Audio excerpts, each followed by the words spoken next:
He woke to music.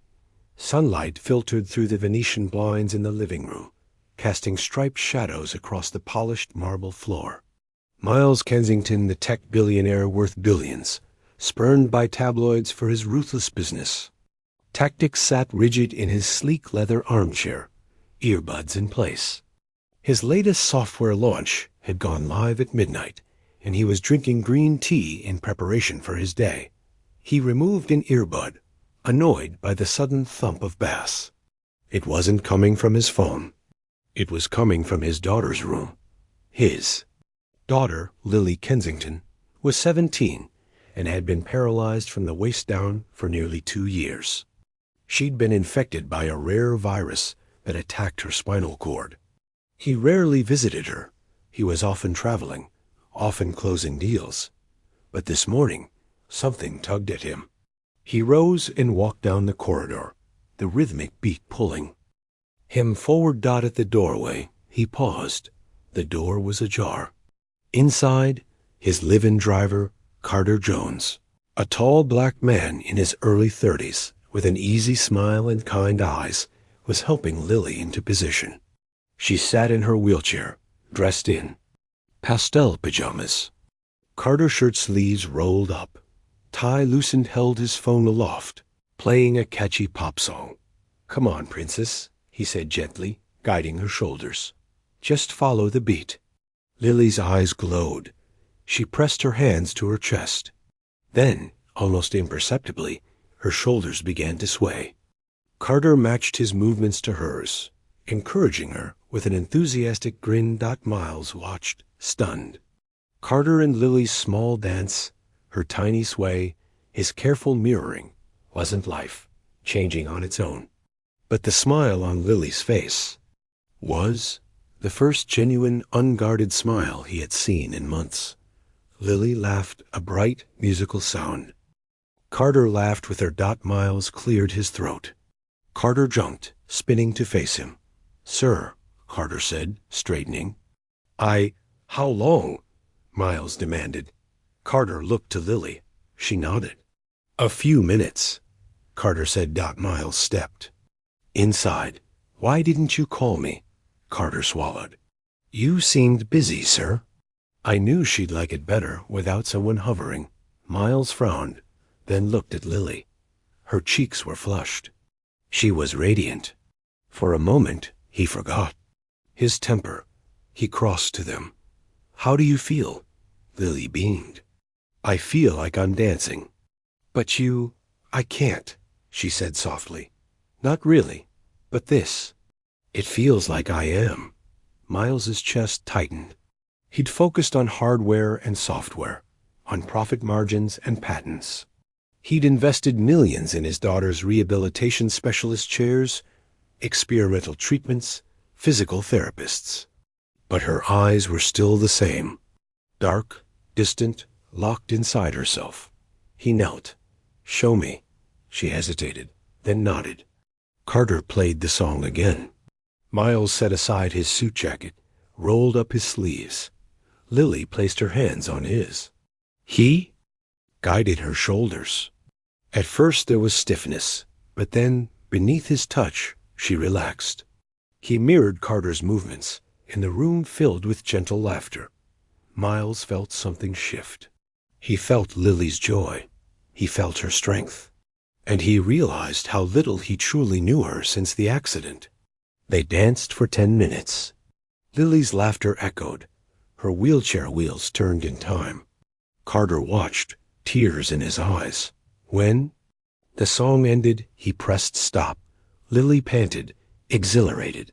Miles helped her back against the chair. He wiped a tear. She thought it was laughter. "Thank you," he said quietly, looking at Carter. Carter nodded. She needed it. Miles's jaw clenched. He straightened. "You're coming with us today." By 10 a.m., Miles, Lily, and Carter were in Miles's black armored SUV. They headed downtown to Kensington. Manners Charitable Foundation Miles had an appointment with the board to discuss new autism research grants. He glanced in the rearview mirror at Lily.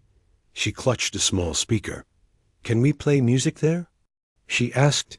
Miles hesitated, then nodded at the Foundation's reception hall. The board sat around a long mahogany table. They rose as Miles and Lily entered. Lily paused just inside the door.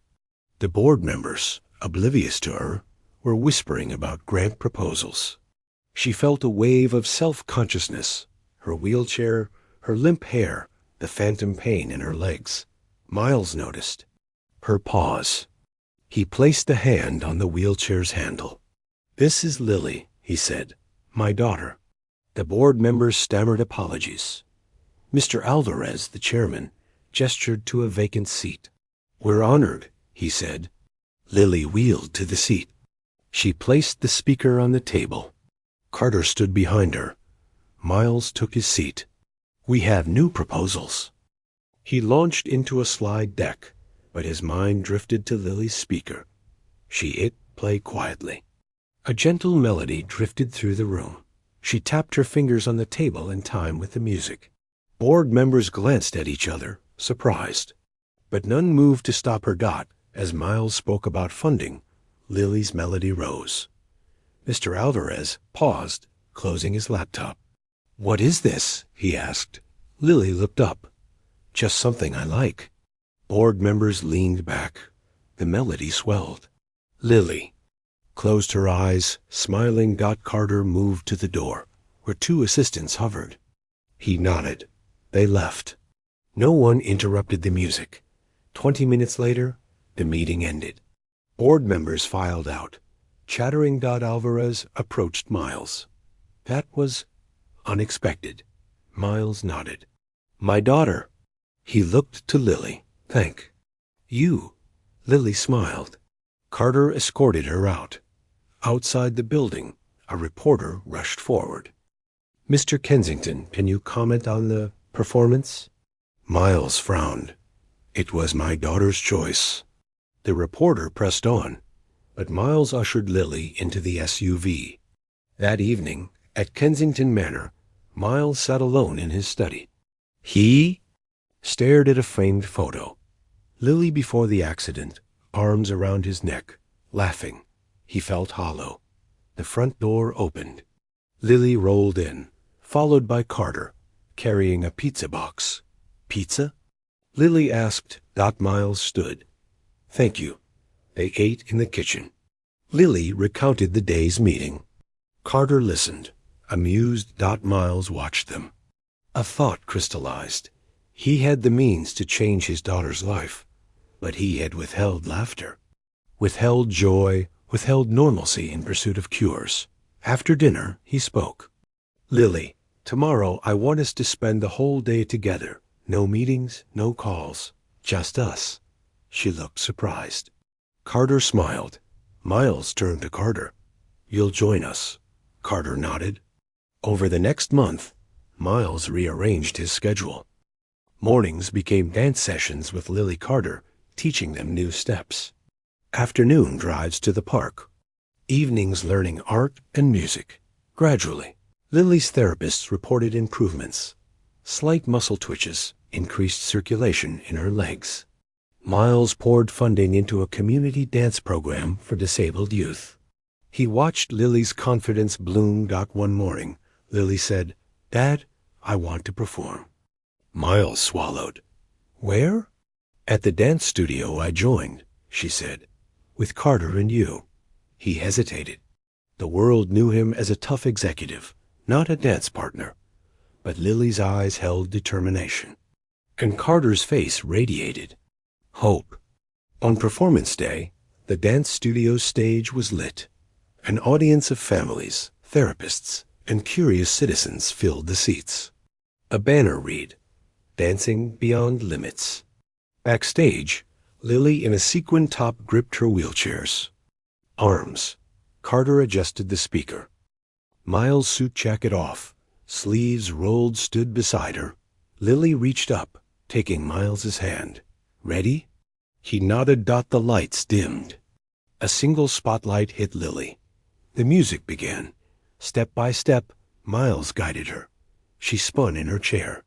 Carter flanked them. lifting her arms high. Together, they moved with grace and power, telling their story through motion. The audience rose as one. Tears shimmered in their eyes. When the final note faded, Lily and Miles embraced. Carter joined the hug. Miles felt the roar of applause echo through him. He looked at Lily's shining face. For the first time since the accident, Lily looked at him not as a patient, not as a project, but as his daughter, his partner, his joy. And in that moment, he realized that true miracles weren't found in clinics or labs. They were found in laughter, love, and the unwavering belief that every soul could dance, no matter the body.